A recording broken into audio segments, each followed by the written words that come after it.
Humanity doesn't need protection from us. I used to believe that. There are at least 6 different ways I can stop you right now. But they all involve deadly force, don't they? And you don't do that. You were more than a hero. I idolized you. I wanted to be you. I'll hear it, and I'll come. I figured you might need it, now that everyone knows we're friends. Whenever I was out there facing down the bad guys, I'd think, what would Superman do? Now I know. But if I help either of you, it'd be considered an act of treason. Hamilton! I thought you were a guardian angel, come to answer our prayers. But Lucifer was an angel too, wasn't he? I had to take control. There was no other way. For too long, I fooled myself into thinking I was doing a simple cleanup job, that if I did enough good, people would follow my example. I didn't realize it was a war. I did love being a hero. But if this is where it leads, I'm done with it. We would never fight the government. Not even if Luthor was the government? Hera. Well, it had to be done. I'm sorry. That's what this is about? One little scare and you betray us? You stole Kara's DNA, violated her trust, my trust. The chicken or the egg, Superman? I guess I'm saying I like being a hero, a symbol. And that's why I'm quitting the Justice League. I'm not like you! I'm nothing like you! This is the part where you kill me, right? You don't act like heroes anymore.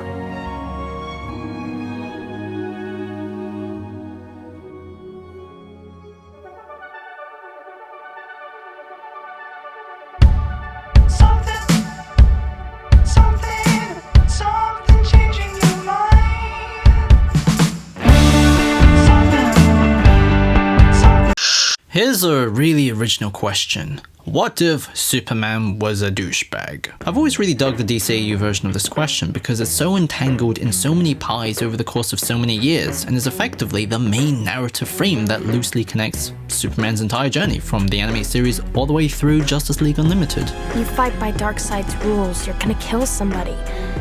And it won't be him. You see, DCAU Superman is a pretty angry guy. Upon discovering he's Kryptonian, Clark is super mad. I'm not! He chokes out Professor Hamilton when he didn't want to help Kara. After he violates her during the Cadmus arc, he wants to storm them. Do you know what they did to me? They came after us. We have to hit them back hard. Superman continues to beat up Captain Atom to rescue Question. He doesn't originally take the immense power of the League seriously, so he recklessly fights Doomsday. I just took a bullet for you. He refuses to listen to reason and beats up Shazam out of suspicion of Lex. In fact, this was specifically written to show the difference of who he was versus who he is now. Someone hopeful but very naive versus someone super suspicious and somewhat jaded. He's right. Superman has a big old heart that gives him an infinite amount of love for others, but also anger and impatience when it comes to dealing with his own emotions, and dealing with douchebags who hurt those he loves. Every punch I take is a punch they don't have to. Are you saying we can't cut it? That's what it sounds like to me. And there's 2 very specific instances where he directly went postal for this very reason. In Brave New Metropolis, Lois gets transported to another universe where Metropolis looks like modern day UK, because after Intergang killed their Lois, Superman, who's already disenchanted by the fruitlessness of his mission and with his unexpressed feelings for Lois, out of grief, rethought his duties. So instead of just inspiring the better part of humanity, he would fight the other half, like a war. So he approached Lex. I didn't realize it was a war. And suddenly, you were a casualty of that war.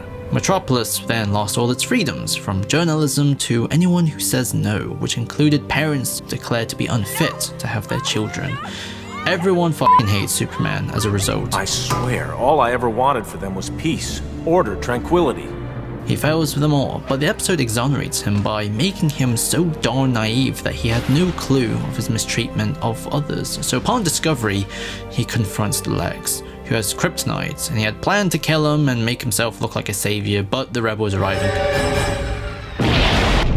Superman's actions are a miscalculation from his trauma here, an overcorrection for what he believed was necessary to make sense of his pain. Therefore, seeing Lois alive, slapping him, was a matter of restoring the continuity of the man he once was, and taking action to also restore Metropolis of what it was. He's not a bad guy, just blind from grief. I never thought I'd lose you. Twice. Will it change anything? For me. But not for Metropolis. Not this time. And made worse by his angry impulsiveness. But what if they didn't cop out with an evil Superman? In another parallel Earth, President Luthor executed the Flash, so the League attacked the White House, and Superman kills him back. It's important to stress that this act of retribution is not out of grief, but a complete collapse of what he once trusted and believed, his relationship with himself. No, you need me. You wouldn't be much of a hero without a villain, and you do love being a hero, don't you? The fracture point came in the form of Lex referring to Superman as his great accomplice who never killed him because their battles would always lead to his ego being stroked by the cheering public. Therefore, killing Lex is Superman accepting this interpretation and deciding to change it, which is why afterward he smiles and says, Are you okay? I'm great. As a result, like before, Earth is under harsh fascist rule. But instead of being like the Terminator, it's more like it's run by the CCP. There's denial of practicing traditions, journalism is suppressed, and those who oppose it are lobotomized. You can't even complain about your food. I'm sorry. I'll pay it, whatever it is. And the food, it was good, really.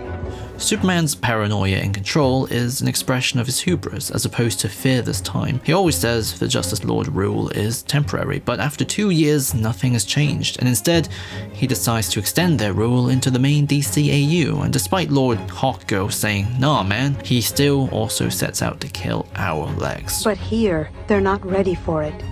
We'll see about that. The most naked moment of all is when Lord Superman is ready to kill Flash. Can't do it, can you? I'm the last piece of your conscience. And this is the one thing you'll never do. I've done a lot of things I thought I'd never do these last 2 years. One more won't hurt. He's not in a state of mourning, he's long past it. Instead, Wally's death unearthed the man he was so many years ago.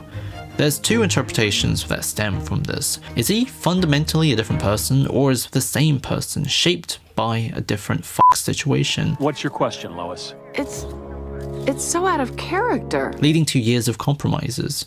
Because compromises is what defines Lord Superman.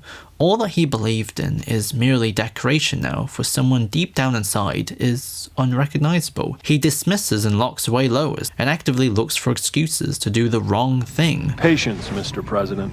Patience. The ambiguity of this difference is what the entire Cadmus arc was centered on. Is history going to repeat itself on our world? JLU's answer is rather simple. Our Superman just isn't Lord Superman, as our Lex actually never had any interest in becoming president. My campaign is a farce. When the same situation arises, our Superman doesn't kill him. I'm not the man who killed President Luthor. Right now, I wish to heaven that I were, but I'm not. Batman even stops Wonder Woman from intervening because our Batman is also different. Someone who changed Lord Batman when the situation arose and they met. Mom and Dad, they'd be so proud of you. If you put all three Supermen together, their central conflict triangulate in the same place. The dangers of their hubris, him believing he knew better as a response to trauma, as a conclusion made from his ego, and his rage from being betrayed by the people he protects. But the soul of our Superman was saved by the fact that our Lois is alive, and he never fell in love with being a hero. Got time for a statement, Superman? You wouldn't want it. And his awareness of this very danger. Our Superman never treated the advice and perspective of others as merely a gesture. We're not done with this. I know. But as the very heart that keeps his mission alive. This is the hardest thing I've ever had to say. I'm guilty. We're guilty of the sin of hubris. We had the best of intentions to be Earth's guardians, to keep you safe, but we failed you. We looked down on the world from our tower in the sky and let our power and responsibilities separate us from the very people we were supposed to protect. No one should ever be afraid of us. For that reason, we're decommissioning the watchtower. The energy weapon up there is already gone. We're taking down the station as well.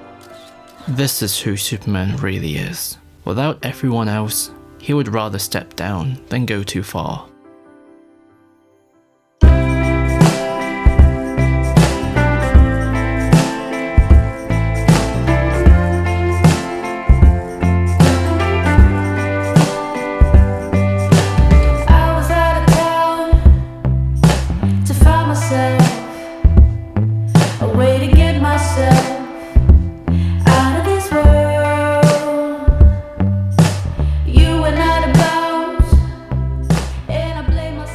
So yeah, that was the Super Douche video. I wanted to make this last week, but then I pushed it to this week. And Guardians of the Galaxy Holiday Special video is coming soon. Also, special thanks to all my patrons, particularly you, Antonio and Delino. Thanks for suggesting the trial episode from Batman the Animated Series, because now that video is on its way.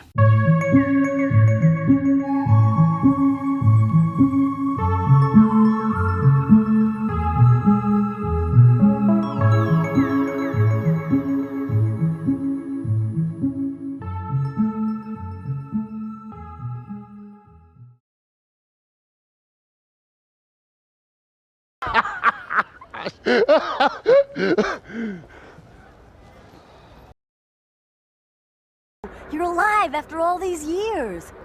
Can you loan me $1? Do I look like Batman to you?